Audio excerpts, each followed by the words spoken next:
मराठा विद्या प्रसारक समाज नासिक संचलित के R T arts, BH commerce and AM science criticism college Nashik के हिंदी विभाग की ओर से यहाँ विद्यार्थियों का स्वागत है। मैं प्राध्यापक PV कोट में आप लोगों के सामने आज काव्यशास्त्र इस विषय का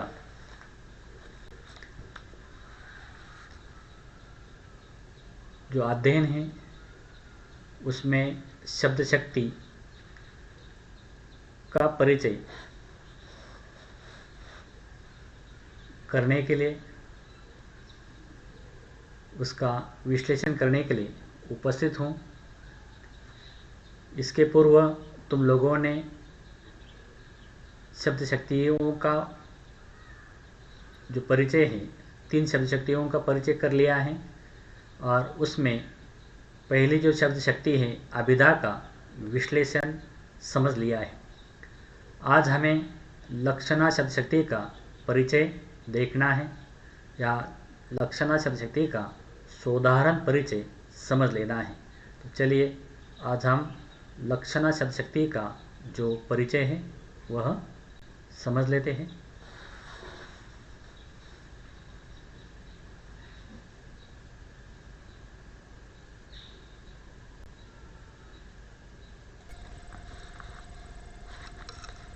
तो चलो विद्यार्थी मित्रों, आज हमें लक्षणा शब्द शक्ति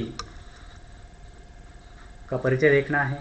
इसके पूर्व तुम लोगों ने अभिधा शब्द शक्ति का परिचय कर लिया है कि जिसमें मुख्य अर्थ का बोध होता है या मुख्य अर्थ का बोध कराने वाली शक्ति को यहाँ अभिधा शब्द शक्ति कहते हैं।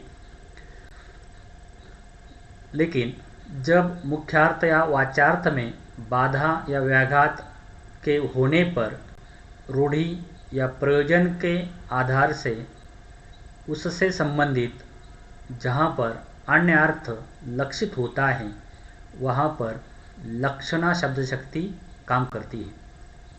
तो इस तरह जब मुख्यार्थ में बाधा निर्माण होती है और परंपरा या उद्देश्य के कारण लक्ष्यार्थ निकाला जाता है उसे लक्षणा शब्द शक्ति कहते हैं। तो यहाँ परंपरा रूढ़ि से जो अर्थ निकलता है उस शक्ति को लक्षणा शब्द शक्ति कहते हैं। तो यहाँ लक्षणा शब्द शक्ति से संबंधित 3 बातें या स्थितियाँ हमारे सामने आती हैं। एक, मुख्यार्थ का ज्ञान होने पर उसमें बाधा उपस्थित होना। 2, रूढ़ि या प्रयोजन के आधार पर मुख्य अर्थ से भिन्न या अन्य अर्थ का बोध होना। 3, मुख्य अर्थ के साथ लक्ष्यार्थ का संबंध ज्ञात होना। तो इन 3 आधारों से हमें यहाँ जो लक्षणा शब्द शक्ति हैं उनके भेदों का विस्तार दिखाई देता है कि मुख्यार्थ की बाधा का भाव यह है कि वाच्यार्थ का प्रत्यक्ष विरोध हो और जो वक्ता कहना चाहता है उसके समझने में समस्या या दिक्कत हो, फिर भी प्रयोग के प्रचलन से अर्थात रूढ़ि से अथवा किसी विशेष उद्देश्य की सिद्धि अर्थात प्रयोजन से कोई अन्य अर्थ ऐसा निकले जो वाच्यार्थ से संबंध रखता हो। जैसे कहा जाए कि नरेश भीम है, इसमें भीम का अर्थ पांडव लेना असंगत है या पांडवों का भय लेना असंगत है। यहाँ तो भीम का अर्थ शक्ति से है अर्थात नरेश बहुत शक्तिमान है। यहाँ लक्ष्यार्थ की प्रतीति से प्रयोजन सहायक हुआ है। लाक्षणिक प्रयोग से भाषा में प्रभाव तथा चमत्कार उत्पन्न होता है, इसीलिए कवि इसका अधिकता से प्रयोग करते हैं और मुहावरों में भी प्रायः इसी प्रकार का प्रयोग होता है। तो यहाँ तुम लोग समझ गए कि मुहावरों कहावतों में इस प्रकार के शब्दों का अधिक प्रयोग किया जाता है।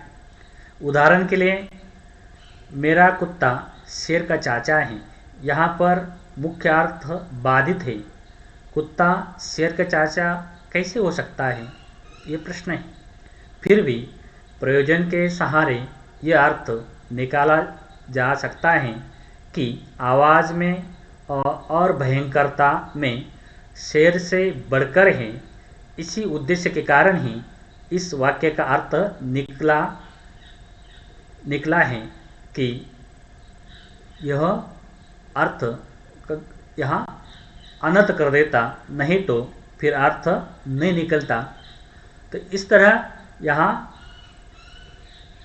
बोलने वाला अपने किसी विषय को, वस्तु को, व्यक्ति को बढ़ चढ़कर जब बताना चाहता है तो ऐसे शब्दों का वो प्रयोग करता है, और उसका अर्थ निकालने के लिए हमें यहाँ लक्षणा शब्द शक्ति का सहारा लेना होता है, तभी हमें उसका अर्थ निकलता है।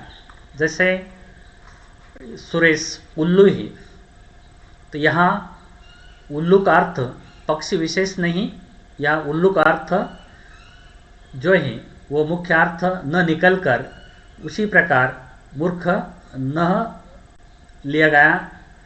तो यहाँ जो उल्लू अर्थ है वह यह होता है कि उल्लू के समान वह मूर्ख है, सुरेश उल्लू के समान मूर्ख है, इस प्रकार यहाँ वह अर्थ निकलता है। इसी तरह घर अच्छा है, तो इस वाक्य का मतलब हुआ कि ऐसा नहीं कि वह घर खानदानी है, यानी घर अच्छा है मतलब कोई परिवार अच्छा है, कोई घर अच्छा है।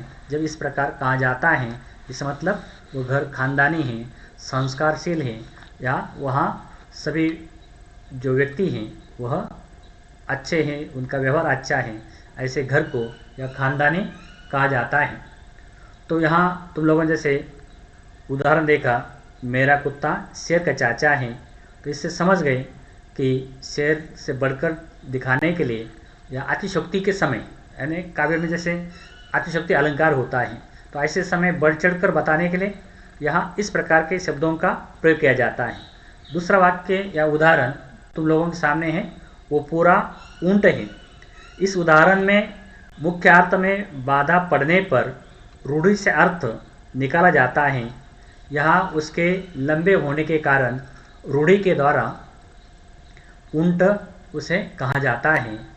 ऊंट के लंबा होने के कारण लंबे व्यक्ति को भी ऊंट कहा जाता है। इस तरह रूढ़ि और प्रयोजन के आधार पर लक्षणा के दो भेद होते हैं। रूढ़ियाँ दो भेद होते हैं, रूढ़ि रूढ़मती रूढ़मूला, और प्रयोजनवती प्रयोजनमूला, स्वरसिका फल लक्षणा।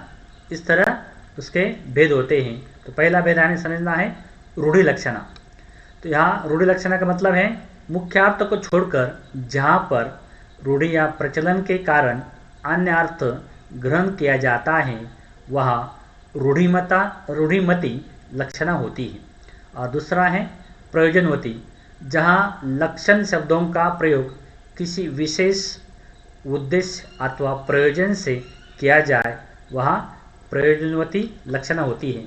तो इस प्रकार तुम लोग समझ गए कि यहाँ अतिशयोक्ति के लिए या अन्य कोई बात बढ़ चढ़कर बताने के लिए इस प्रकार के शब्द प्रयोग किए जाते हैं। और तुम लोग अक्सर ऐसे व्यवहार में देखते हैं या सामाजिक जीवन में देखते हैं। इसी तरह के शब्द हमें साहित्य में भी दिखाई देते हैं।